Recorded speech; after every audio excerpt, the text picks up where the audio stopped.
je vais inviter les personnes intervenantes à cette première table ronde de l'après-midi. À l'estrade, s'il vous plaît.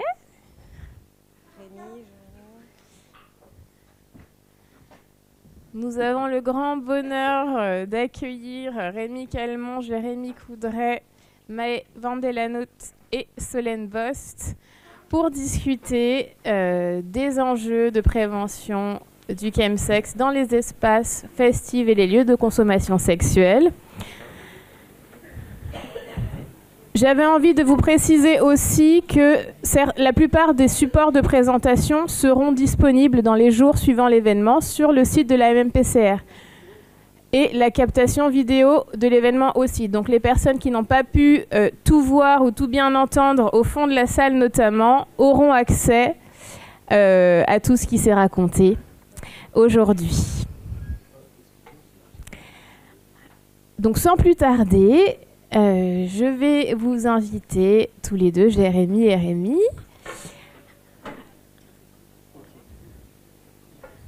à débuter cette session. Ok. Bonjour. Donc, bonjour à tous et à toutes. Alors, je vais commencer par remercier la MMPCR pour son invitation pour cette table ronde et pour cette co-animation du coup. Donc moi je m'appelle Jérémy Coudray, je suis chargé de prévention au sein de l'association ENIPS, donc Paris-Île-de-France. Avant j'étais chez ENIPS Normandie et du coup je vais laisser Rémi se présenter du coup. Bonjour à toutes, bonjour à tous, merci de cette réunion, de cette journée. Je suis donc Rémi Calmont, je suis le directeur exécutif du SNEG & Co, qui est le syndicat national des entreprises gays, qu'on a rebaptisé il y a quelques années le syndicat des lieux festifs et de la diversité, que je dirige ce syndicat depuis 22 ans. Et donc nous sommes donc représentatifs, tout au moins au titre des établissements qui en font la démarche volontaire, de représenter les établissements de type bar, restaurant, discothèque, sauna, qui sont les lieux accueillants du public pour la communauté HSH principalement, mais plus forcément exclusivement. On s'est aussi tourné vers les lieux libertins, on s'est tourné vers les lieux gay-friendly, hétéro-friendly, pour faire notre rôle d'accompagnement au titre de syndicat professionnel dans les métiers de l'hôtellerie et de la restauration. Oui, on continue, c'est la première partie.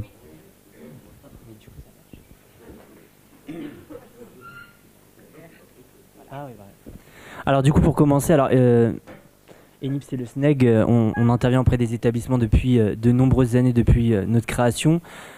Pour ENIPS, notre cœur de mission, c'est de mener des interventions en santé sexuelle et santé mentale auprès des établissements partenaires, comme il l'a dit, des bars, des cruisings, etc. On est une association nationale et on a des délégations par région. Au total, sur le nombre de lieux avec qui on travaille, du coup, on a 507 lieux commerciaux partenaires, dont 307 lieux avec parcours sexuel et 200 sans parcours sexuel. C'est important puisque là, ce qu'on va vous présenter, c'est un questionnaire sur l'état de lieu de la consommation des substances psychoactives dans les lieux commerciaux. Et du coup, hop. Alors, les objectifs, je vais me lever, ça sera plus simple. Alors, du coup, les objectifs de cette enquête d'abord, c'est de faire un état des lieux et avoir des données chiffrées.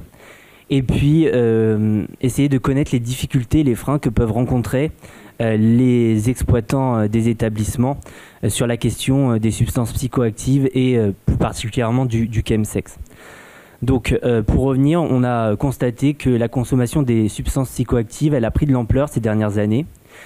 Et puis, on s'est demandé comment accompagner les clients des établissements festifs dans la réduction des risques liés à la consommation de substances psychoactives, mais aussi les exploitants et le personnel. On a participé à différents groupes de travail, notamment à la MMPCR. On a animé avec le SNEG, les NIPS et Santé publique France des réunions de sensibilisation et des temps d'échange avec les exploitants parisiens. La dernière rencontre, c'était en janvier 2024. Et du coup, en participant aux réunions à la MMPCR, on s'est dit que ce serait bien du coup de mener un questionnaire, une enquête qu'on a donnée aux exploitants. Et du coup, l'objectif, c'est de vous montrer les résultats un petit peu de cette enquête. Alors d'abord, sur les établissements répondants, visiblement, il y a un bug sur la slide, c'est pas grave. On a eu 118 répondants pour 147 établissements. Alors, il peut y avoir plus d'établissements de répondants parce que certains exploitants gèrent potentiellement plusieurs lieux d'exploitation, plusieurs établissements.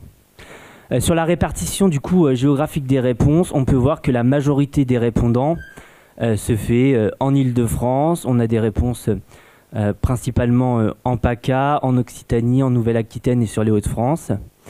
Il faut savoir que le taux de réponse correspond à la répartition aux adhérents du SNEG & Co et à la répartition géographique des implantations d'ENIPS régionales. Par exemple, on est beaucoup moins implanté dans la région Grand Est. Et puis, par exemple, en Corse, si c'est 0, c'est parce qu'il n'y a pas de lieu LGBT à proprement parler. Et puis sur les dom-toms, il y en a un, c'est un sauna sur l'île de la Réunion. Voilà. Sur ces 147 établissements, on a une diversité d'établissements. On a interrogé à la fois des lieux qui accueillent des publics HSH, des lieux qui accueillent des publics variés, tels que les personnes FSF, les personnes bisexuelles, les personnes transgenres, etc.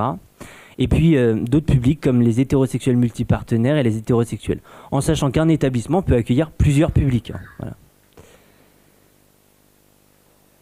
Je précise que BK, ça veut dire avec backroom. On a une majorité de réponses du coup de sauna, voilà. Et on a beaucoup moins de réponses pour les cafés-restaurants, mais je reviendrai plus tard. Alors avant de commencer à parler à proprement de l'enquête, il faut fixer quelques limites quand même sur cette enquête. Alors d'abord, cette enquête, elle a été faite rapidement, c'est-à-dire qu'on l'a lancée il y a à peine 3 semaines, et donc on a récolté des données sur 2 semaines. On a mobilisé toutes nos équipes régionales, on a mobilisé le SNEG, voilà, pour avoir le plus de réponses possible, afin d'avoir un petit peu des données chiffrées pour cette journée. La première limite, c'est que les KEMSEMSeurs ne fréquentent pas forcément les établissements festifs et s'organisent plutôt autour de soirées privées à travers les applications de rencontres. C'est la première limite de l'enquête. Aussi, il y a des établissements qui n'ont pas encore eu le temps de répondre ou qui ne souhaitent pas répondre parce qu'ils sans doute elles se sentent moins concernées, moins impactées par la question du chemsex. C'est le cas par exemple peut-être pour les clubs libertins. Potentiellement aussi, il y a possiblement des fausses réponses par crainte de stigmatisation, la peur d'être jugé, même si cette enquête et ce questionnaire il est anonyme au sens où on ne leur demande pas le nom de l'établissement, l'adresse, etc. Et puis le point central, c'est peut-être l'amalgame qui a été fait entre une consommation des substances psychoactives à usage festif récréatif et la question même à proprement parler du chemsex. Voilà. Et on le verra au cours des slides, donc ça c'est important de le garder en tête pour la suite de l'enquête. Sur tout ce qui est connaissance et mention du chemsex, on voit que dans l'intégralité des cas pratiquement, les exploitants, ils connaissent la question du chemsex, en tout cas ils en ont déjà entendu parler. Et puis après sur le fait qu'un client ait mentionné à un exploitant le fait, ou un salarié le fait de pratiquer du chemsex, là c'est plus nuancé, c'est du 50-50. Donc la première typologie, c'était d'identifier les consommations de substances psychoactives. Donc on a demandé aux établissements au cours de ces 12 derniers mois combien de cas de chemsex avez-vous identifié dans vos établissements. Dans 55% des cas, on peut le remarquer ici, la majorité des exploitants ont eu au moins un cas de chemsex selon eux. Et donc on peut le voir entre 6 et 20 cas, du coup le taux est de 29%. Voilà, donc c'est important. Sur le tableau à droite, vous pouvez voir du coup que les cas de chemsex identifiés sont principalement dans les lieux avec parcours sexuel. C'est ce que vous voyez en bleu foncé. C'est un peu logique. Mais du coup, il y a 3 grands types d'établissements qui ressortent. Les cruising, les sex shops avec backroom et les clubs libertins. Alors les clubs libertins, il faut prendre en considération qu'on a eu beaucoup moins de réponses et possiblement, ça peut être une interprétation, c'est plutôt sans doute lié peut-être à la consommation de substances psychoactives, lié à une consommation festive et peut-être une mauvaise interprétation. Et on pourra peut-être s'interroger sur l'expansion du phénomène chemsex peut-être à d'autres communautés, mais ça c'est une réflexion qu'on pourra avoir après. Tout à l'heure on avait commencé à en parler. Ensuite, sur les publics principalement touchés sur les 4 chemsex selon les exploitants, c'est majoritairement un public HSH. Voilà. Et sur les régions principalement impactées, on le reverra, ça sortira dans toutes les slides, c'est l'Île-de-France qui est la plus impactée, les Hauts-de-France, l'Occitanie, la Nouvelle-Aquitaine et la région PACA. L'Île-de-France ressort vraiment en haut du classement, du fait qu'il y ait plus de réponses, premièrement, il y a plus d'établissements. C'est une des explications. Donc sur les situations liées à la consommation de produits, on leur a demandé, c'est une question ouverte, s'ils avaient déjà remarqué des situations complexes à gérer. Dans la majorité des cas, ils ont dit qu'ils n'avaient pas de situation complexe à gérer. Puis après, ils ont fait remonter plusieurs choses. Donc ça peut être des malaises, des géoles. Alors il y a des slides qui ont sauté, je suis désolé. Donc attendez. Hop. Puisque du coup, alors les 13% tout en haut, du coup, donc il y a 11% c'est coma, 13% c'est malaise, intervention des pompiers et de la police c'est 6%, 11% c'est les géoles, les clients ingérables du coup c'est 20% et non c'est 52%. En vrai, ça a sauté, je suis désolé. Donc voilà. Donc, on a mis des témoignages bruts puisqu'on a permis aux exploitants de livrer leurs témoignages et c'est important d'avoir aussi de façon brute comme ça ce qu'ils ressentent, ce qu'ils ont pu constater et on peut voir que dans ces témoignages il y a 2 grands points qui ressortent. Les enjeux de santé concernant les consommateurs et bien sûr le comportement des consommateurs impactant le fonctionnement même de l'établissement forcément.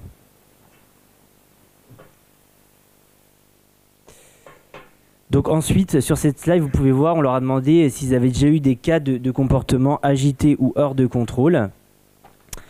Donc dans la majorité des cas, il y a eu des comportements agités hors de contrôle à gérer, c'est 56%. Et donc 22% avec plus de 6 fois à l'année et 4% avec plus de 20 fois à l'année. Donc c'est des chiffres quand même qui sont considérables. Sur le tableau à droite, toujours, hein, ça concerne majoritairement les établissements avec parcours sexuel, c'est un peu logique. Et du coup, c'est les boîtes et discothèques avec backroom, les cruising qui sont principalement impactés, les boîtes et discothèques sans backroom. Alors là, peut-être, on reviendra tout à l'heure sur l'amalgame, mais là, c'est l'amalgame peut-être fait entre chemsex et consommation de SPA à usage récréatif et festif. Ensuite, on leur a demandé s'ils ont déjà constaté des comportements agités ou hors de contrôle liés à la consommation de substances psychoactives au cours des 12 derniers mois. Là, c'est une étude sur les publics. On peut voir que le public majoritairement touché, c'est le public HSH, et notamment quand on passe à plus de 6 fois au cours des 12 derniers mois. Les régions impactées sont toujours les mêmes. C'est toujours l'Île-de-France, les Hauts-de-France, la Nouvelle-Aquitaine, l'Occitanie, la région PACA qui resserre, avec une prédominance des cas pour l'Île-de-France. Sur les malaises liés à la consommation de substances psychoactives, dans la majorité des cas, ils n'ont pas identifié les exploitants de malaise. Et donc voilà, il y a 29% qui ont identifié entre 1 et 5 cas. Ça concerne toujours les établissements avec parcours sexuel qui sont le plus impactés par ces malaises. Et principalement, du coup, les cruising à 83% et les boîtes et discothèques sans backroom à 67%. Donc c'est ce qui ressort de l'enquête, en sachant que c'est une enquête menée sur 2 semaines et que tous les exploitants n'ont pas répondu. Hein, voilà, je précise. C'est les premiers chiffres, elle va se poursuivre cette enquête. Les malaises liés aux substances psychoactives concernant les publics, c'est toujours le public HSH, et notamment quand on place à plus de 6 malaises à l'année recensés selon les exploitants, là c'est encore plus le public HSH qui ressort. Les régions impactées sont toujours l'Île-de-France qui vraiment la prédomine voilà, par rapport aux Hauts-de-France, à l'Occitanie ou à la région PACA. Ce qui était important pour nous aussi, c'était de leur demander combien de fois ils avaient dû appeler les secours quand ils font face à un malaise. Et dans la majorité des cas, visiblement, non, ils n'appellent pas les secours, c'est 58%. Donc peut-être qu'ils ne gèrent par eux-mêmes. Et dans l'autre pourcentage des cas, ce qui sort majoritairement, c'est 1 à 5 fois, c'est 35% des cas. L'appel au secours, l'appel des secours quand il y a un malaise concerne principalement les lieux, les établissements avec parcours sexuel, notamment les cruising, les sex shops avec backroom et les boîtes et discothèques sans backroom. Et quand on passe à plus de 6 fois, on voit quand même que du coup, là, c'est plutôt les bars avec backroom qui sont ressortis et les saunas. sur le fait d'appeler les secours suite à un malaise. Principalement, c'est au sein de la communauté HSH où on appelle les secours. Et puis, sur les régions qui ressortent principalement, là, c'est l'Île-de-France, les Hauts-de-France et la région PACA. Ce qui était intéressant pour nous aussi, c'était de savoir pourquoi ils n'appellent pas les secours. Alors, il y a plusieurs possibilités. Soit parce que le... Alors, attendez, ça a sauté encore. C'est terrible. C'est ça, voilà. Du coup, je vais vous donner les chiffres. Alors, il y a eu 6 réponses. Du coup, le SAMU ne se déplace pas pour des problèmes de produits. La peur des problèmes avec les forces de l'ordre, c'est 5 réponses. La réputation du lieu, c'est 5 réponses. La sécurité du client, c'est 2 réponses. Et le refus du client, c'est 2 réponses. Je précise que c'était une question ouverte, qu'ils ont pu répondre plusieurs choses. Et surtout, on a mis le texte brut des commentaires, des témoignages des exploitants.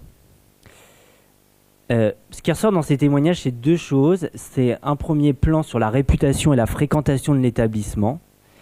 Et un deuxième point, c'est sur le respect de la vie privée du client.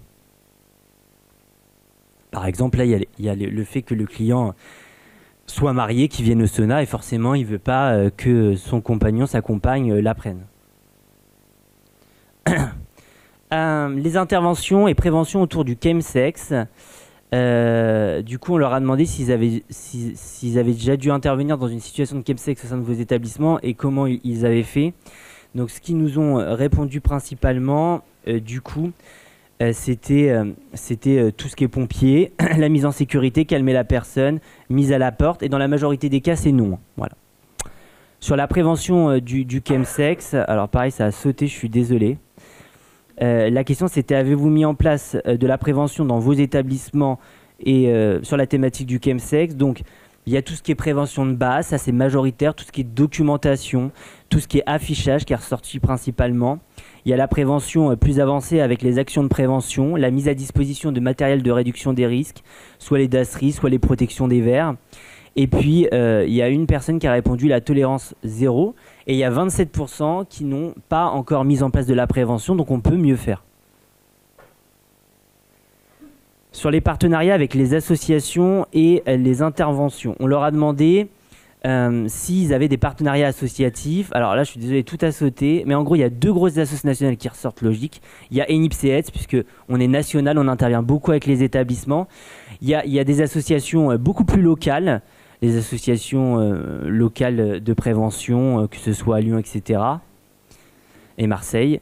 Donc voilà. Quel type d'intervention de ces associations souhaitez-vous au sein de vos établissements? On leur a demandé ce qu'ils aimeraient mettre en place, et ce qui ressort principalement ici, c'est le fait... les exploitants ont pris conscience, du coup on peut le voir, d'une prise en charge globale quand même, parce qu'ils font ressortir qu'il faut à la fois des interventions de prévention en santé sexuelle et en santé mentale, et que l'aspect communautaire est très important. Donc ça a bien été pris en compte par les exploitants selon les chiffres qui ressortent. Sur la formation et les sensibilisations, on leur a demandé s'ils avaient déjà, ces exploitants, les salariés de ces établissements, suivi des sensibilisations et des formations que AIDS, ENISP et d'autres peuvent donner sur la consommation de substances psychoactives et sur le chemsex, ça a sauté, et sur la réduction des risques. On peut voir que dans la majorité des cas, en vrai, ils n'ont pas reçu cette formation selon eux. Alors peut-être qu'ils ne s'en souviennent pas, ils l'ont eu il y a très longtemps, il faudra réactualiser les connaissances, ou peut-être qu'ils ne l'ont pas eu tout simplement ou ne le souhaitent pas. Et sur la question du souhait de la formation, ce qui ressort, c'est qu'il y a une partie qui ne le souhaite pas. Alors peut-être parce que ça peut être des établissements libertins ou des gens qui sont beaucoup moins impactés, des établissements beaucoup moins impactés, ils n'en ressentent pas le besoin. Et puis il y a une partie quand même qui disent que oui, il faut renforcer l'aspect sensibilisation, formation sur la thématique du chemsex, des substances psychoactives et sur la réduction des risques. Donc voilà. Et puis là, je vais... Merci Jérémy, tu as fait tout le boulot, c'est bien. Et pardon pour le problème de présentation de slide.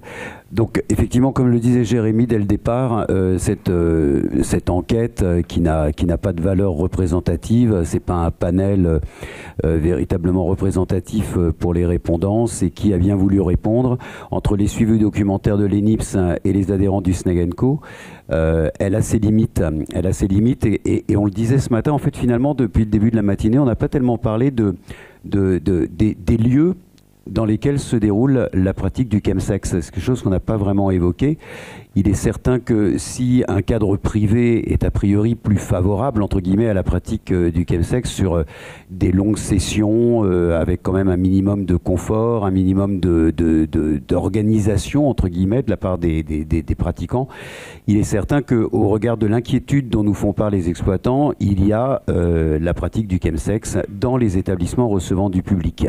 Ça, c'est une certitude. Et on parlait tout à l'heure, c'était, je crois, Victor ou Romain de Marseille qui parlait de la culpabilité stigmatisante pour les chemsexeurs à se tourner vers des structures d'accueil. Eh bien, il y a également cette, si on veut transposer ça au niveau des exploitants, il y a cette espèce de présomption de culpabilité à retenir leur responsabilité dans la mesure où ils viendraient à témoigner, en appelant les secours, en faisant des rapports officiels, à témoigner que leur lieu pourrait être des lieux problématiques concernant justement cette pratique. Et que là où les associations de prévention, tous les acteurs de santé se heurtent au principe de la loi de 1970 sur l'interdiction des stupéfiants, il s'avère que les exploitants de tous ces lieux, qui sont des professions réglementées, parce que accueillant pour la plupart d'entre eux une licence de débit de boisson, c'est une profession réglementée et que eux tombent sous sous le texte, un texte de loi du Code de la santé publique. Et le Code de la santé publique, qui est un vieux texte, qui n'a pas du tout été révisé depuis des années, parle de ce qu'on appelle la bonne gestion et la bonne fréquentation des établissements.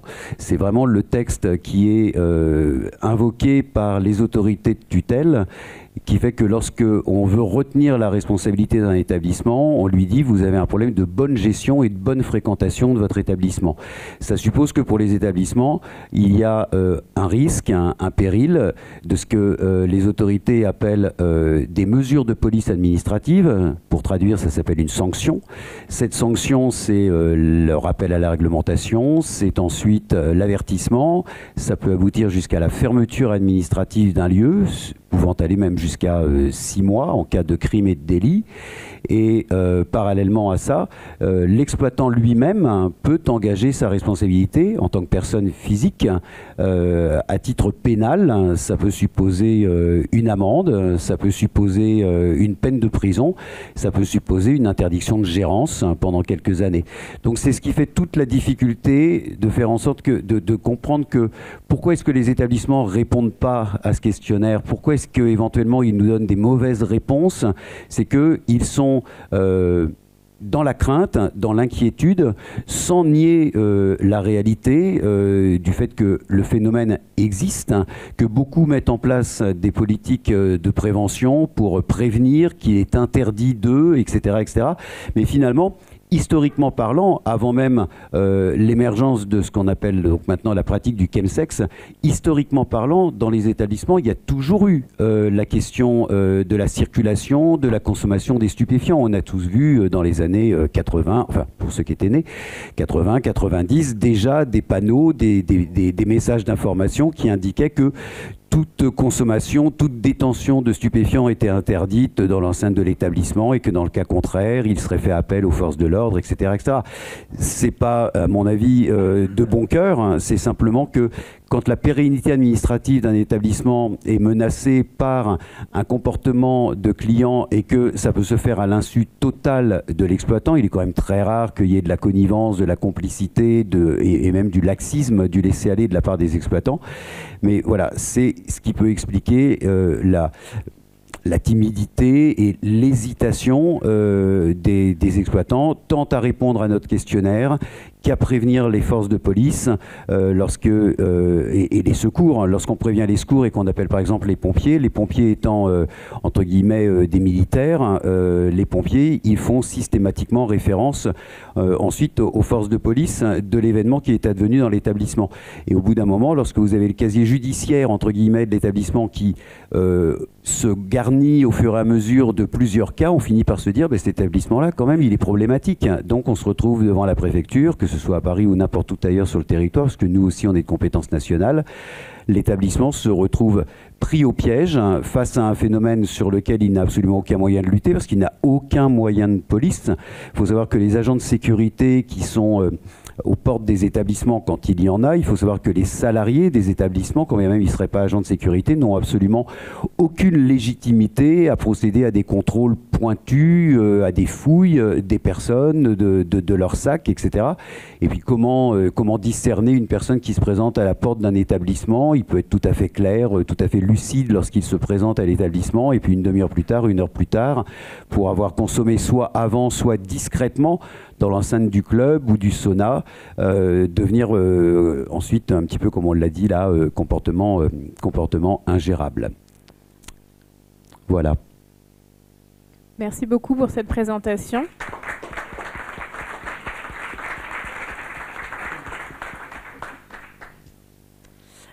Merci.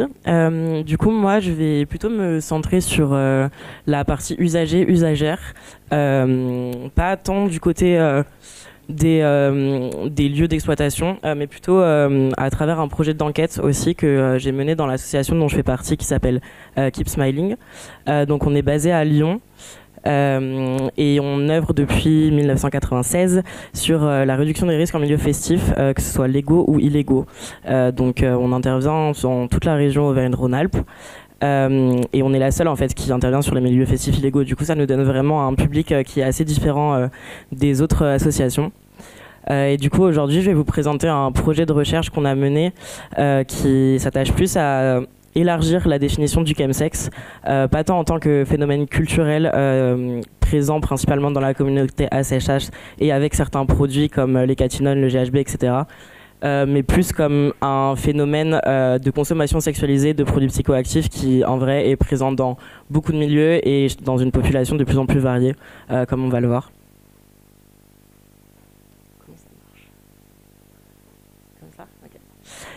Du coup, c'est les objectifs de cette enquête.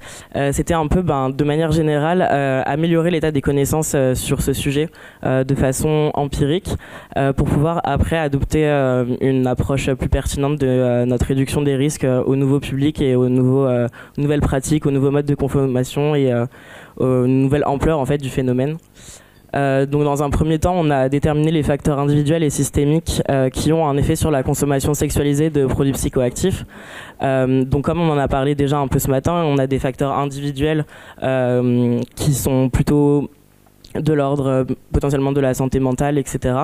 Mais on a aussi tout un caractère systémique, comme on va le voir plus tard, de l'expérience de la discrimination de manière générale qui en vrai pousse du coup les personnes à adopter en fait un mode de consommation sexualisé pour avoir une sexualité qui est un peu plus désinhibée et libérée de la stigmatisation de la société hétéronormative.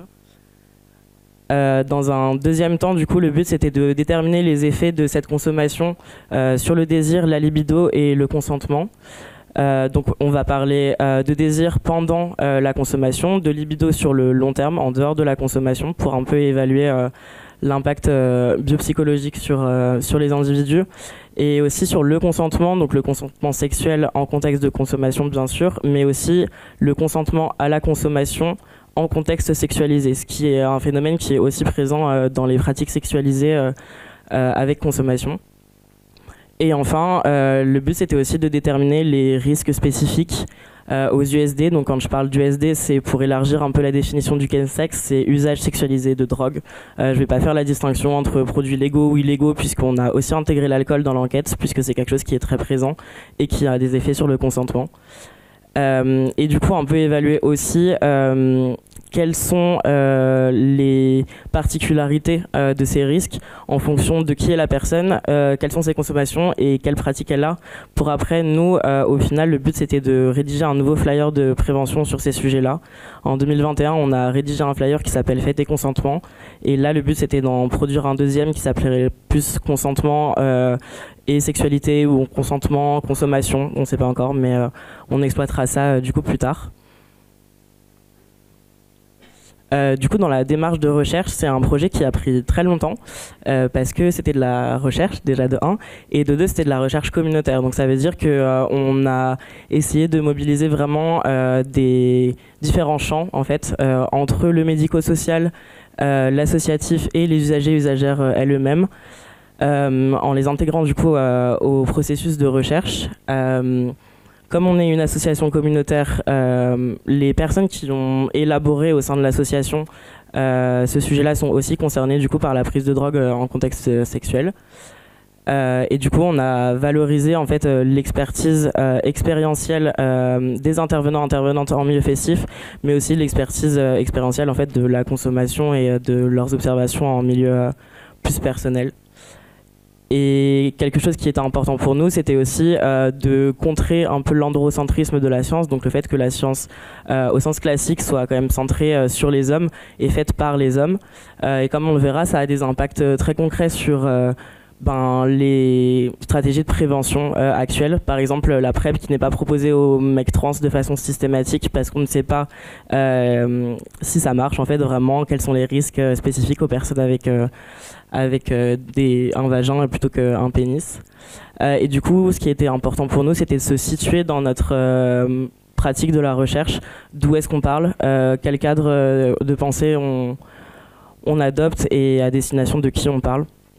Du coup, la majorité des personnes qui ont fait partie du groupe de recherche au sein de Keep Smiling sont des personnes minorisées par leur genre. Donc il n'y avait pas d'hommes cis. Et personne n'était hétéro, clairement. Voilà. Au niveau du coup de la méthode de la recherche, du déroulé du processus, dans un premier temps, on a travaillé avec des partenaires associatifs. Donc on a travaillé avec Chrysalide, qui est une association d'autosupport pour les personnes trans à Lyon. On a travaillé avec Serein Sereine, qui est une association féministe qui intervient sur les milieux festifs, plutôt sur Grenoble. Pour lutter contre les violences sexistes, sexuelles et de genre. On a travaillé avec AIDS, l'antenne de Lyon, et avec le XAPA de la Croix-Rousse, et aussi de façon un peu plus éloignée, d'autres associations de réduction des risques en milieu festif comme Technoplus ou l'Orange Bleu. Donc dans un second temps, après ces partenaires qui nous ont du coup un peu exposé leur vision en fait de chaque champ, donc que ce soit le milieu festif, le milieu médical, hospitalier, du XAPA, mais aussi du coup leur expertise personnelle, parce que la majorité était aussi ici concernée par ces pratiques-là. On a du coup un peu repéré des grandes thématiques, et à partir de celle-là, on a construit une grille d'entretien de focus group qu'on a tenu dans des lieux communautaires. Donc il y avait le centre LGBTI de Lyon, le Café Rosa qui est un café féministe à Lyon, l'association Keep Smiling du coup, et le centre de santé et de sexualité communautaire du Griffon à Lyon. Donc ça a permis de toucher des publics assez larges et de s'éloigner un peu de la communauté QSHS, même si ça a du coup été présent dans nos personnes qui ont participé, mais c'était pas que ça, donc c'était assez intéressant. Et enfin, du coup, ce dont je vais parler principalement aujourd'hui, c'est du coup le questionnaire quantitatif qu'on a mené auprès de 600 personnes, en ligne, qu'on a construit à partir de ces entretiens exploratoires et à partir des entretiens avec les partenaires associatifs, et que du coup on a après complété par une partie plus qualitative en faisant des entretiens individuels cette fois-ci avec une quinzaine de personnes qu'on a recrutées via le questionnaire. Du coup, pour parler des critères d'éligibilité, le but c'était vraiment de diversifier, donc comme je vous l'ai dit, la population. Les deux seuls critères d'éligibilité, c'était d'être majeur et d'avoir déjà eu des relations sexuelles sous l'emprise de produits psychoactifs. Et c'est tout ce qu'on a fait. Et on voulait vraiment en fait mesurer un peu l'ampleur du phénomène parmi un public très large qui fréquente des milieux festifs hyper variés. Donc dans l'échantillon, la moyenne d'âge c'est 27 ans. On a beaucoup de personnes très jeunes, donc il me semble qu'il y a 35% qui ont moins de 25 ans, donc entre 18 et 25 ans. On a beaucoup d'étudiants, étudiantes et des professions intermédiaires de la santé et du travail social, ce qui peut être pas mal aussi expliqué par le fait qu'on est beaucoup suivi par ce genre de personnes sur les réseaux sociaux et que c'est principalement là qu'on a diffusé. Notre échantillon du coup est majoritairement LGBTQIA+, c'est 66% des répondants-répondantes. On a quand même du coup 44% d'hétérosexuels. On ne sait pas s'ils sont multipartenaires ou pas pour faire la distinction comme pour l'étude de ENIPS et du SNEG, mais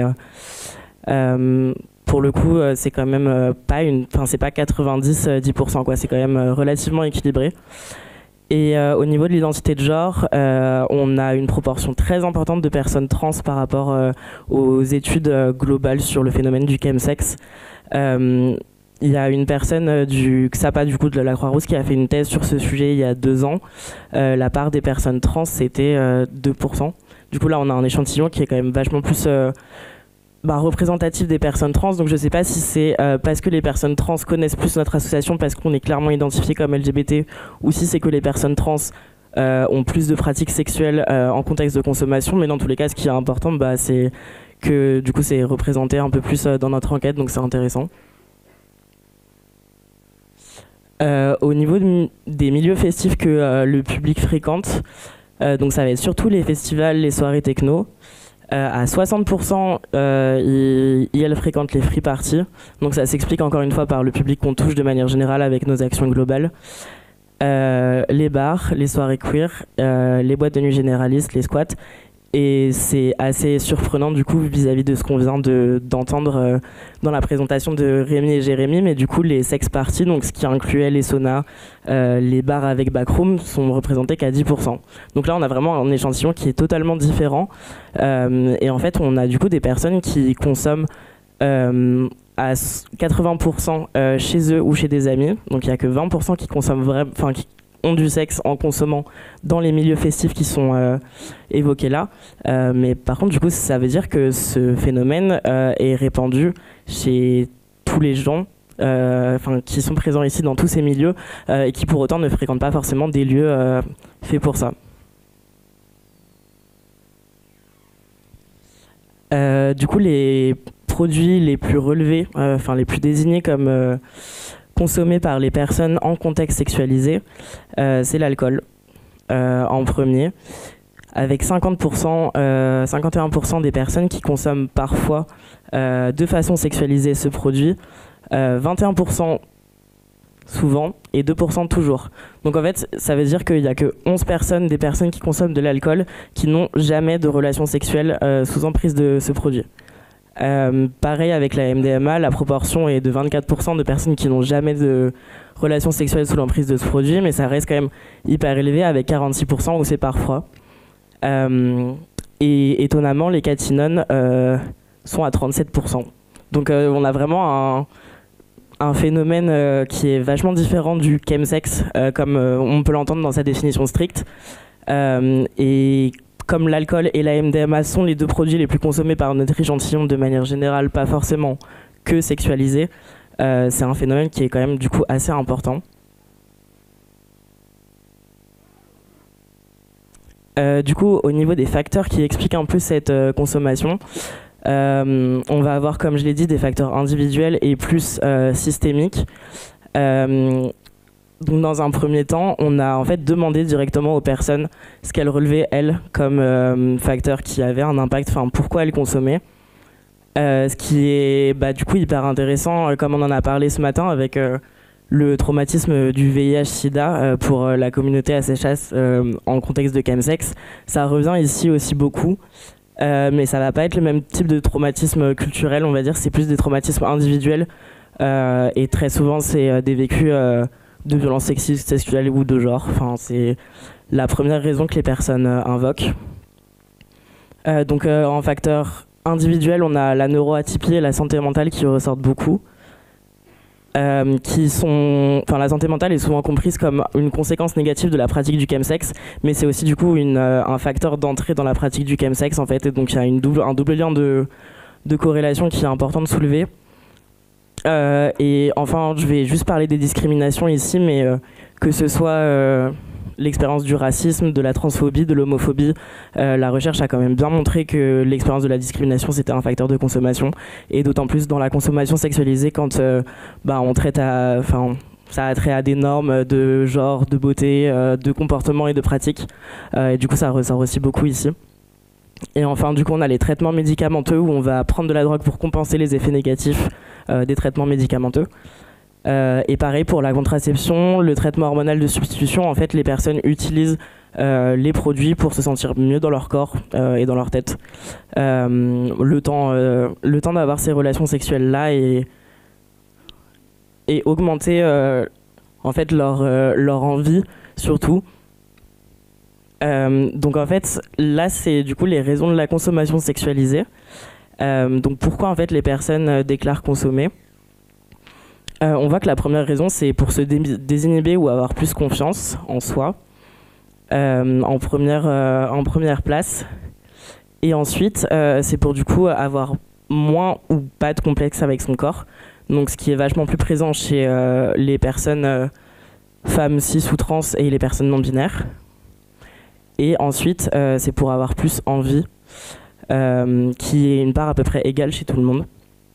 Ce qui est quand même assez intéressant de relever, c'est que chez les personnes non binaires et les femmes, la raison pour dépasser les traumatismes est quand même vachement plus élevée que chez la part des hommes. Et quand on fait la différence entre les hommes cis et les hommes trans, chez les hommes cis c'est que 10%, alors que chez les hommes trans c'est 43%. Donc c'est quand même assez différent.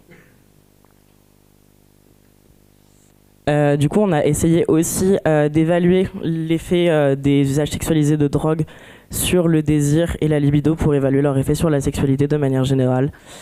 Donc on voit qu'il y a 51% des personnes qui déclarent que leur consommation augmente un peu leur désir et 27% qui disent qu'elle augmente beaucoup.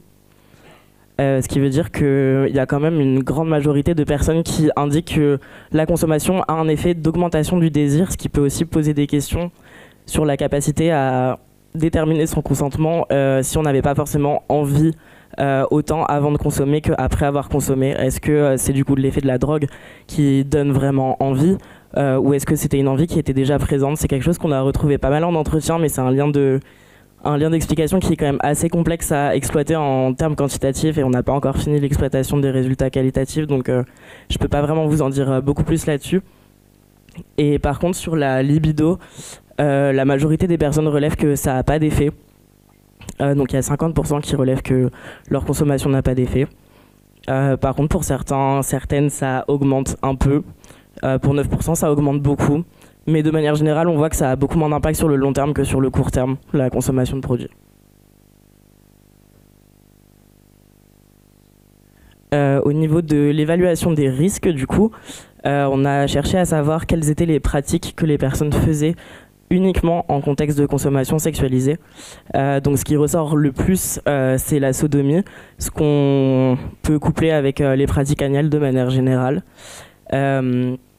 Et quand là il y a marqué protection, c'est les relations sans moyen de protection.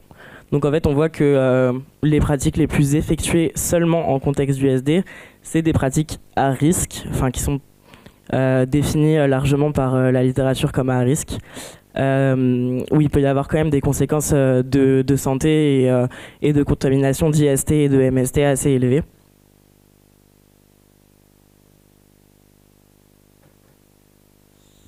Au niveau du coup des effets sur le consentement, donc on a posé 3 questions. On a posé une première question sur est-ce que la consommation de produits psychoactifs avait un effet sur la capacité à déterminer son propre consentement. Donc à se poser la question si est-ce que j'ai vraiment envie de ça ou pas. En fait il s'avère que les personnes relèvent pas forcément de différence sur cette capacité à déterminer si elles ont envie ou pas envie entre un état sobre et un état sous influence. Ça change pas énormément. Par contre, on voit que les personnes relève plus un effet sur l'expression du désir. En fait, ça augmente chez certaines personnes leur capacité à l'exprimer à l'autre. Et pour ce qui est de faire attention à si l'autre personne a envie ou pas envie d'une certaine pratique que nous on va proposer, là la majorité relève pas d'effet. Donc clairement pour moi c'était contre-intuitif parce que de mon expérience de l'intervention de terrain, j'avais l'impression que c'était peut-être un effet d'amoindrissement en fait, que les produits pouvaient avoir sur la capacité à déterminer son consentement et l'exprimer. Comment j'interprète ces résultats, c'est que là, du coup, on n'a pas fait les recoupements par produit, ce qui veut dire que du coup, là, tous les produits sont mélangés. Donc, on a autant des dépresseurs qui peuvent amoindrir la capacité à exprimer son consentement, autant on a aussi des stimulants qui peuvent augmenter la confiance en soi et du coup l'impression qu'on a de pouvoir exprimer son envie ou pas. Du coup ça c'est encore à explorer un peu plus en faisant des croisements entre tous les produits différents selon la réponse à ces trois questions-là. Mais c'était quand même intéressant d'avoir une vue d'ensemble de base qui contredisait un peu nos intuitions.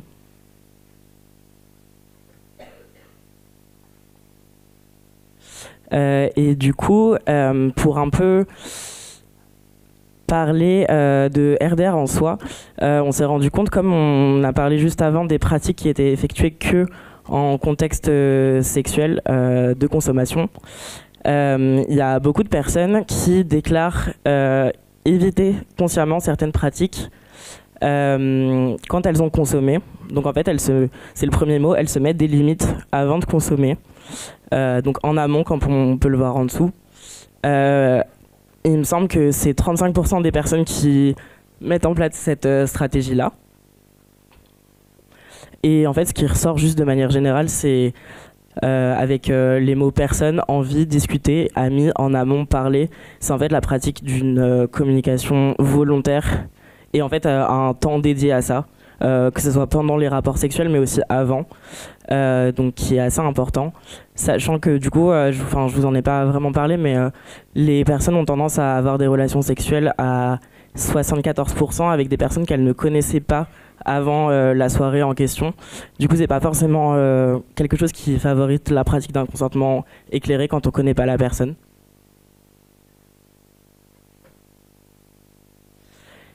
Et du coup, pour toucher vite fait le sujet du consentement à la consommation, on a quand même 27 personnes dans tout l'échantillon qui nous relatent qu'elles ont accepté d'effectuer un acte sexuel en échange de produits quand on leur a proposé. On peut se poser la question du coup de est-ce que le consentement est vraiment libre s'il y a une promesse de produit derrière et que la personne est peut-être en situation d'addiction. Et pareil pour les personnes qui ont accepté de donner des produits en échange d'actes sexuels quand on leur a proposé.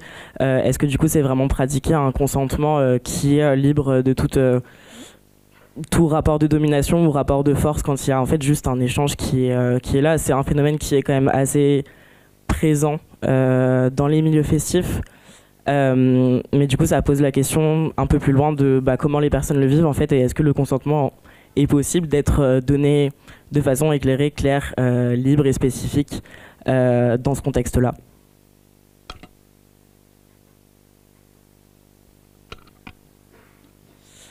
Du coup, pour conclure sur cette enquête, c'était très intéressant de mener un projet comme ça, à la fois de façon communautaire, donc avec l'apport en fait des personnes concernées directement, de faire des entretiens quand même assez étendus et de vraiment comprendre les dynamiques à l'œuvre.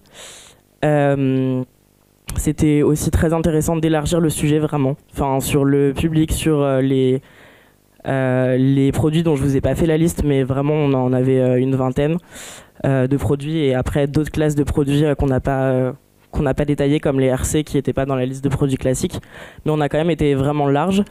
Donc c'était intéressant de voir vraiment la proportion en fait de la consommation sexualisée dans la population générale. Donc c'est la population générale qui fréquente les milieux festifs qui sont touchés par notre association, donc c'est quand même quelque chose qui est potentiellement restreint par rapport aux politiques publiques des milieux festifs de manière générale, mais ouais, c'était hyper intéressant de voir que en fait le phénomène est beaucoup plus répandu que ce qu'on pense, a des impacts sur les pratiques des personnes qui sont potentiellement plus à risque, mais que pour autant la RDR marche puisque les personnes qui connaissent en fait les risques de certaines pratiques sont beaucoup plus amènes de mettre des stratégies en place. C'est 21% des personnes qui déclarent avoir mis en place des stratégies pour du coup limiter les risques de VSS et de contamination d'IST et de MST, en fait, déclarent par exemple éviter les pratiques bucco-génitales sans préservatif. Donc ça veut dire que plus on informe en fait sur le risque de ces pratiques et d'autant plus en contexte de consommation, plus en fait les gens vont continuer à mettre en place des choses et du coup à favoriser leur agentivité. Et, c'est intéressant d'avoir des projets d'enquête comme ça, mais du coup, faut pas non plus nier que en fait les personnes sont déjà au courant, certaines, et mettent déjà en place des choses. Donc voilà, on va du coup par la suite exploiter en fait, comme je vous l'ai dit, ces résultats-là pour produire un flyer de prévention qu'on va continuer à distribuer sur nos stands. Mais les résultats exploités et analysés en profondeur seront disponibles, je pense, dans les prochains mois avant la publication du flyer, qui est un processus très long. Mais voilà.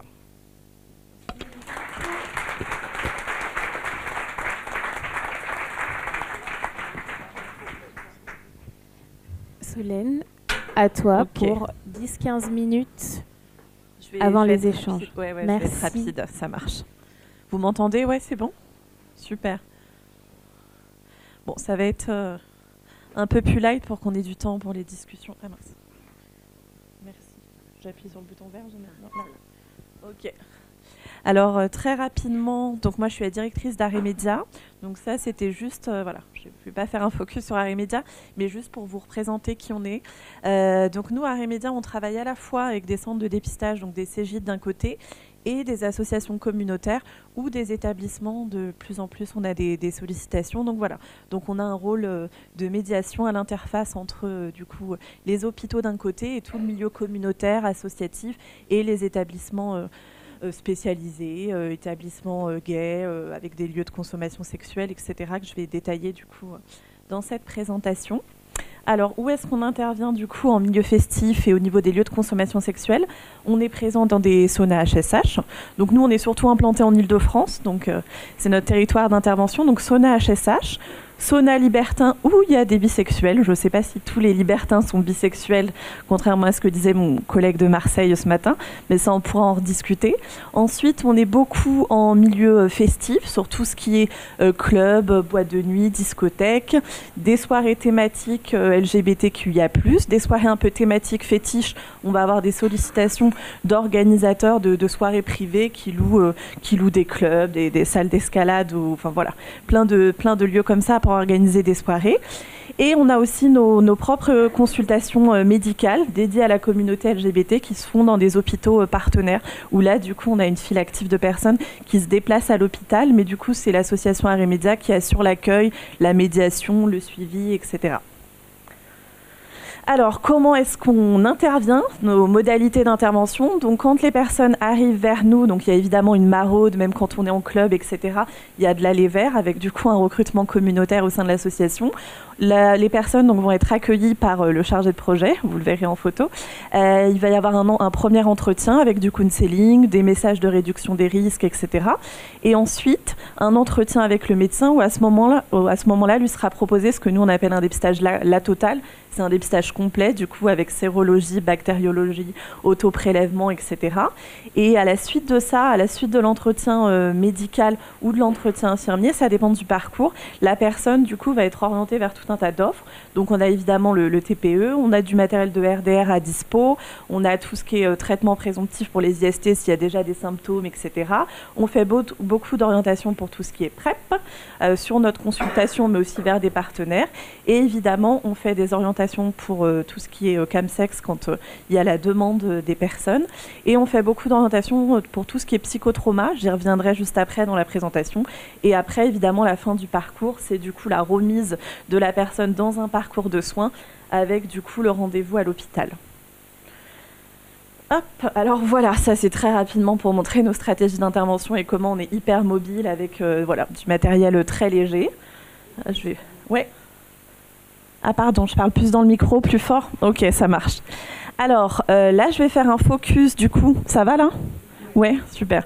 Sur l'étude donc de Marc Chély, qui est aussi le président de l'association, donc un docteur qui a publié dans le BMJ il y a quelques mois une étude du coup qui dit que l'abus sexuel dans l'enfance apparaît comme un facteur à risque, en tout cas de vulnérabilité, au niveau de la pratique du chemsex, c'est-à-dire que donc il y a 6 fois plus de risques ou en tout cas de vulnérabilité d'être dans une pratique du chemsex non récréative pour des personnes qui ont été abusées dans l'enfance et en particulier les HSH. Voilà. Donc du coup, qu'est-ce qu'on fait de cette information ? Et du coup, comme c'est le président de l'association, on peut imaginer que cette étude a influencé nos pratiques d'entretien, nos pratiques de counseling, etc. Donc du coup, on essaye de prendre en compte au maximum cette donnée et ce lien entre abus sexuels dans l'enfance et pratique du chemsex. Donc dans nos entretiens, on a intégré plusieurs questions là-dessus dans nos entretiens de santé sexuelle. Donc on a un double questionnement. À la fois, c'est fait par du coup le chargé de projet arts et médias, communautaires, etc., qui va questionner les pratiques de chemsex et qui va questionner les violences, donc dans l'enfance et puis les violences subies à l'âge adulte. Et ensuite, la question du chemsex revient aussi par le médecin dans l'entretien médical. Donc on a une double entrée par 2 intervenants qui permet du coup d'avoir un taux de confidence, comme on appelle, assez élevé. Donc là, à droite, vous avez un de nos médecins bénévoles, Romuald, qui est dans un sauna parisien. Alors du coup, qu'est-ce qu'on fait de tout ça ? On se dit qu'il y a quand même besoin d'intégrer dans les enquêtes épidémiologiques, je pense que c'est Fred qui en a parlé ce matin sur ERAS, etc., que de plus en plus la question du chemsex est prise en compte. On pense que ça pourrait encore se développer. Et au-delà de la question du chemsex comme un enjeu de santé publique, on pense qu'il serait aussi très intéressant d'intégrer les questions des violences, à la fois donc, dans toutes ces grandes enquêtes, à la fois violence à l'âge adulte et violence dans l'enfance, du fait de ce lien avec la pratique du chemsex. Ensuite, au-delà de la communauté HSH, ça a été du coup évoqué, mais on pense vraiment qu'il est très important de ne pas oublier certaines communautés, comme les femmes trans, qui sont fortement concernées par les questions de chemsex. Alors moi, personnellement, j'ai pas d'études, mais je pense qu'il y aurait vraiment des études à faire très intéressantes sur cette population. Donc voilà, l'idée c'était d'avoir un focus et de se dire, au-delà des HSH, n'oublions pas d'autres communautés, et nous, celles qu'on voit, en tout cas nous, à notre échelle francilienne, particulièrement concernées et particulièrement vulnérables, c'est du coup les femmes trans qu'on peut accueillir sur nos actions de dépistage. Hop, voilà, vous voyez, du coup, ça c'est le chargé de projet Winner qui est présent, qui est au Sun City ici. Et du coup, au-delà du fait d'intégrer la question de l'abus sexuel dans l'enfance, dans nos questionnaires, par le médecin, par le chargé de projet, etc., on essaye de faire des choses assez concrètes et d'être pragmatique. Donc, on a fait un projet expérimental à la demande de l'association PlaySafe. Et dans un grand sauna parisien, on dépose des dasseries, du coup, sur demande du responsable de l'établissement. On dépose des dasseries qui sont enlevées tous les 15 jours. Donc, on a mis en place ce système-là. Du coup, tu en parlais un petit peu. Il y a vraiment cette question de la part des établissements où c'est très, très compliqué. Nous, le fait d'être présent toutes les semaines dans ces saunas, ça fait qu'on a un rapport un peu privilégié avec les établissements grâce à l'association PlaySafe aussi. Du coup, voilà, ils se sont permis de nous faire cette demande et on a mis en place ce système. Mais on voit vraiment que les établissements sont en prise avec des politiques de répression, de prohibition des drogues. Enfin, voilà, il y a pas mal de choses très, très compliquées. Donc ça marche plutôt bien pour vous dire. Les dasseries sont régulièrement bien pleines. Mais du coup, qu'est-ce qu'on en fait ? Nous, on aimerait vraiment aller plus loin. On aimerait pouvoir quantifier, vraiment faire une analyse de ces dasseries, pouvoir quantifier le matériel collecté, potentiellement analyser les substances, etc. Enfin voilà, on aimerait pouvoir faire un projet à plus grande échelle. Et puis peut-être, même sans doute, qu'on n'est pas les seuls à faire ce système un petit peu informel de dépôt de dasseries, de collecte des dasseries dans les établissements. J'imagine qu'il y a d'autres associations aussi qui ont recours à ce type de procédé. Mais du coup, voilà, plutôt que de rester un procédé informel, etc., je pense qu'il y a vraiment une nécessité que les pouvoirs publics, ou alors qu'il y a un système de plus grande ampleur qui se généralise et que sur demande des établissements, il puisse y avoir des dasseries qui soient déposées, un système de collecte, etc., et sans crainte de la part des établissements de se faire derrière taper dessus parce qu'il y aurait de la consommation dans leurs établissements, etc. Je pense qu'il y a vraiment des choses à réfléchir à plus grande ampleur là-dessus que nos micro-projets territoriaux. Et voilà, c'est fini.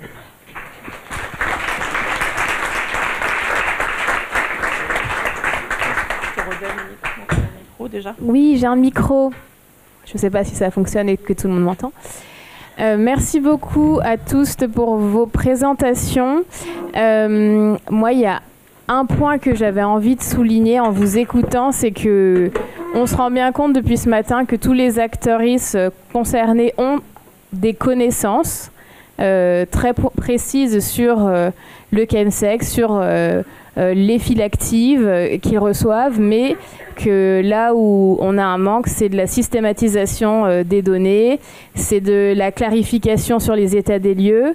Et du coup, peut-être que je vais vous laisser réagir entre vous si vous avez des questions à vous poser. Mais moi, j'avais envie de savoir, et je m'adresse plutôt à Rémi et à Jérémy, quelles sont vos attentes pour la suite concernant le questionnaire que vous avez lancé? Est-ce que vous avez envie de réitérer l'expérience pour observer des évolutions avec les années, malgré tous les enjeux que vous avez soulignés à la fin? Du coup, sur le questionnaire, on va donc poursuivre puisque l'objectif c'est de récolter beaucoup plus de répondants. Et du coup, il y aura probablement qu'on va faire un poster pour un congrès, pour le congrès de la FE. J'ai un doute. La FLSE. Donc, j'ai bugué. Merci. Voilà. Et alors, vu qu'on a mené cette enquête un peu dans l'urgence pour présenter quelque chose, et on voulait vraiment, parce que nous, ce qu'on avait, c'était des ressentis d'établissement. Alors, c'est bien sympa d'avoir des ressentis, mais c'est mieux d'avoir des données chiffrées. Donc c'était intéressant d'avoir des données chiffrées. Donc oui, on va poursuivre cette enquête. Ce qui sera intéressant en effet, c'est de voir l'évolution de cette enquête et peut-être aussi clarifier clairement la différence entre, pour les établissements, les substances psychoactives à usage récréatif festif de la question du chemsex, pour voir si c'est bien le phénomène chemsex qui peut gagner d'autres communautés, à part la communauté HSH, voilà. Et pour qu'il différencie en tout cas et évite cet amalgame, ça c'est important. La deuxième chose, c'est toujours de renforcer la prévention, c'est ce qui ressort. Donc renforcer la prévention, ça veut dire renforcer les sensibilisations, les formations pour les exploitants et pour les salariés afin de mieux comprendre et mieux accompagner, peut-être mieux accepter les DASRI. Et puis aussi, c'est un message au niveau national, c'est ce qu'on disait, pour favoriser le fait de mettre du matériel du matériel des DASRI par exemple à disposition des exploitants et qu'il n'y ait pas de problème et qu'on puisse faciliter aussi l'appel des secours sans passer forcément par la police quand c'est dans des établissements, etc. Voilà les gros objectifs en tout cas de cette enquête pour nous. Merci beaucoup pour toutes vos interventions parce que c'est super intéressant. Moi ce que j'ai retenu, ce que je retiens dans les réponses qui sont faites par les établissements, c'est systématiquement cette difficulté aujourd'hui à innover en termes de réduction des risques et de prévention, pas de la part de la mauvaise volonté des patrons d'établissement, mais bien à cause du système policier et du système prohibitif. C'est-à-dire que le problème, prohibitionniste, c'est-à-dire que le problème, c'est qu'aujourd'hui, les établissements qui veulent, et nous on le voit à Aide, mais, ou dans d'autres assos, tous les établissements qui veulent distribuer d'un seul coup du matériel, si la police passe, c'est incitation, c'est des mauvais prétextes systématiques avec une fermeture administrative. Donc on a un vrai souci, ça fait 20 ans qu'on en parle, 20 ans qu'on dit il faut absolument que la police s'occupe des trafics et nous laisse travailler sur et que le ministère de la Santé se mêle de la prévention, parce que c'est une prérogative de santé publique. Et donc voilà, moi j'y vois vraiment une limite, même sur le frein à répondre, s'identifier ou identifier qu'il y a de la consommation dans son établissement, potentiellement c'est dangereux. Et on peut risquer la fermeture administrative. Donc on a vraiment un contexte légal, je ne sais pas si vous le ressentez vous aussi, mais on a vraiment un contexte légal extrêmement défavorable. Et en sauna, etc., souvent, vous avez de la chance, et c'est génial l'expérimentation d'ASRI, mais nous pendant je ne sais combien de temps, on a essayé de mettre des DASRI dans certains saunas, et c'était refusé, parce que si la police passait, vous acceptez l'usage de drogue puisque vous mettez des DASRI, donc on ferme votre établissement. Donc voilà, c'est vraiment une remarque, mais je reviens toujours en boucle là-dessus. Aujourd'hui, le système répressif français est vraiment un frein à l'amélioration de nos pratiques et de la santé des gens.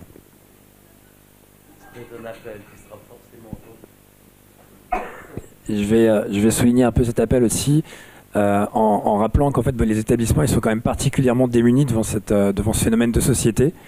Parce qu'aujourd'hui, les établissements sont quand même les premiers victimes à devoir gérer ces problèmes en ligne de front. Rappelez quand même que les établissements ont aussi été des îlots de prévention par rapport à la lutte contre le sida. Et qu'aujourd'hui, ils doivent être considérés comme des partenaires et des partenaires qui sont victimes et non être stigmatisés comme étant des lieux de consommation parce qu'aujourd'hui, les établissements ne facilitent pas la consommation. Ils sont les premiers à être victimes et qu'aujourd'hui, effectivement, pour pas être stigmatisés, les gens ont tendance à vouloir cacher ce qui se passe en disant on va jeter les seringues dans les poubelles sans forcément prendre connaissance du risque que ça peut engendrer pour les personnes qui vont ramasser les poubelles ou autres, parce que la société veut cacher ce phénomène de chemsex parce qu'il y a un côté un peu quelque part honteux, ou considéré comme honteux par plein de gens, et qu'aujourd'hui ce qu'on attend de la part des institutions c'est justement de faire en sorte que les établissements soient considérés comme des partenaires, des îlots de prévention et qu'on nous aide quelque part à endosser ce rôle parce qu'aujourd'hui on a besoin effectivement de tous pouvoir se mobiliser sur ces questions-là et faire en sorte que les institutions, la mairie de Paris, la région aident les établissements et fassent en sorte qu'on soit reconnus comme des partenaires sur ces questions-là et qu'on arrête d'avoir honte de choses dont on est victime. Et je rappelle quand même aussi une chose, il y a 10-15 ans, les établissements gays ont été les premiers à être victimes des questions des GIOL. On devait organiser des hôpitaux de campagne dans nos établissements, sinon on risquait des fermetures. On a dû gérer ces choses tout seul, enfin les établissements, les patrons de bar ont dû gérer ce phénomène seul, prendre des médecins, gérer des hôpitaux de campagne, en prenant le risque d'avoir une non-assistance à personne en danger parce qu'on n'avait pas le choix pour continuer à pouvoir exercer nos professions. D'un seul coup, les institutions ont commencé à s'intéresser à ce problème quand il y a eu 2 morts au Petit Bain et que ça a commencé à toucher le milieu hétéro. Est-ce qu'on va devoir vivre la même chose face au chemsex, attendre qu'effectivement ça se répande à d'autres milieux pour que quelque part les institutions et les pouvoirs publics s'intéressent de la même façon à ce genre de choses? Je pense qu'aujourd'hui vous avez la chance d'avoir un milieu qui des fois est novateur. Essayons de mener des actions novatrices et sortez-nous de la détresse dans laquelle on est et l'isolement dans lequel on est en essayant de prendre des mesures qui sont courageuses pour nous accompagner. Question avant une petite pause, pardon. J'ai remarqué, bonjour, j'ai remarqué parmi toutes les interventions vraiment que les analyses la plupart du temps restent vraiment sur une question de genre et on a du mal aussi parfois quand j'entends parler des HSH de globaliser cette catégorie et comme si tous les HSH étaient des cis et tous étaient blancs. Donc parmi les HSH, il y a une intersectionnalité énorme, que ce soit par les personnes racisées, par les personnes migrantes, par les personnes handies, par les questions H, tous ces aspects-là.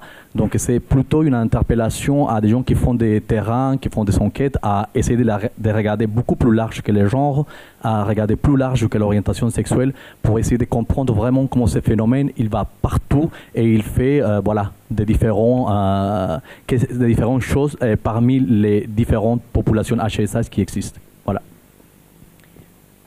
Du coup, si je peux répondre, c'est vrai que là, j'ai pas du tout eu le temps d'en parler, mais le projet de recherche qu'on a mené, le but c'était d'être vraiment inclusif et aussi d'avoir une approche vraiment syndémique, donc en connaissance des facteurs biopsychosociaux, mais aussi en connaissance en fait des rapports de domination qui sont consubstantiels et intersectionnalisés. Enfin, clairement, il y a en fait, là, je parle surtout du genre parce qu'il n'y a vraiment pas beaucoup d'études qui ont été faites sur des personnes qui ne sont pas SH6 en vrai.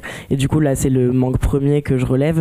Mais la littérature scientifique en termes de l'expérience de la discrimination vis-à-vis notamment du racisme ou du validisme, c'est encore moins documenté et clairement c'est quelque chose qui est non seulement de 1 à faire, mais qui est de 2 à faire en intégrant aussi tous les autres facteurs de discrimination et de position sociale qui, on le sait, augmentent la minorisation et du coup augmentent les consommations et du coup augmentent la prise de risque. Donc merci de soulever ça. Mais c'est vrai que les projets de recherche et les actions de terrain qui intègrent toutes ces dimensions-là, pour l'instant, à mon sens, c'est absolument pas encore assez. Mais c'est vrai qu'il y a vraiment besoin de travailler là-dessus, que ce soit au niveau des associations. Enfin, je sais qu'à Lyon, à Keep Smiling, on essaye vraiment d'intégrer une approche antiraciste dans notre action de terrain, mais c'est vrai que on n'a pas de personnes concernées, donc c'est aussi dur de porter ça dans un collectif très blanc, enfin à grande majorité blanche. Et c'est aussi important pour moi, pour les pouvoirs publics en fait, d'intégrer cette dimension-là du chemsex, mais de l'usage sexualisé de drogue de manière générale en fait. Considérer vraiment les intersections et ne pas... C'est facile en fait pour les politiques publiques d'avoir des populations cibles qui sont définies comme les SHS, mais c'est pas vraiment la réalité en fait. C'est pas une population qui est uniforme et c'est pas la seule qui consomme dans ces contextes-là. Donc c'est nécessaire pour moi de varier la recherche, les politiques publiques et les actions associatives à ce sujet-là. Si je peux me permettre, je pense qu'effectivement, comme pour le VIH, comme pour la consommation du poppers, faut pas s'imaginer que le chemsex va connaître une frontière dans la manière dont il va avoir de se répandre, au-delà des sexualités, au-delà des genres, au-delà des communautés. C'est forcément quelque chose qui... les gays sont prescripteurs du pire comme du meilleur, hein, en l'occurrence, si on veut ironiser un petit peu là-dessus. Donc il n'y a aucune raison pour que les frontières s'arrêtent à des histoires de genre, d'identité, de communauté. Moi, je suis très, très déçu au titre du contexte politique de ce projet de résolution que la députée Brigitte Liso et ses consorts transpartisans avaient initié. On a été, nous, amenés à être entendus, à être auditionnés, à participer à des réunions par l'intermédiaire d'ailleurs de PlaySafe. Et son projet était notamment de créer une zone test à Paris, aussi bien sur la dimension sanitaire qu'ensuite sur la dimension administrative, donc d'adjoindre à la fois dans le projet, dans la zone test, aussi bien la responsabilité du ministère de la Santé pour faire du sujet du chemsex une question de priorité de santé publique et d'associer également le ministère de l'Intérieur pour faire en sorte qu'il n'y ait plus d'entraves par rapport à notamment une des sources de la pratique, celle des établissements recevant du public. Voilà, tout s'est effondré. Elle nous a assuré que si éventuellement elle était réélue avec d'autres, que le sujet reviendrait sur la table comme tous les sujets qui ont été abandonnés récemment, comme notamment celui de la fin de vie qu'évoquait Jean-Luc Romero ce matin. Mais c'est vrai que c'était les avancées sont toujours très très longues avec les administrations. Vous en savez quelque chose en qualité d'association. On est une association nous aussi, que là on était sur une bonne lancée et que malheureusement tout s'est arrêté. Merci beaucoup pour ces interventions. Je vous propose qu'on est un peu serré sur le temps, mais qu'on poursuive ces échanges de manière informelle pendant une petite pause d'un petit quart d'heure. On se retrouve à 40, si ça vous va.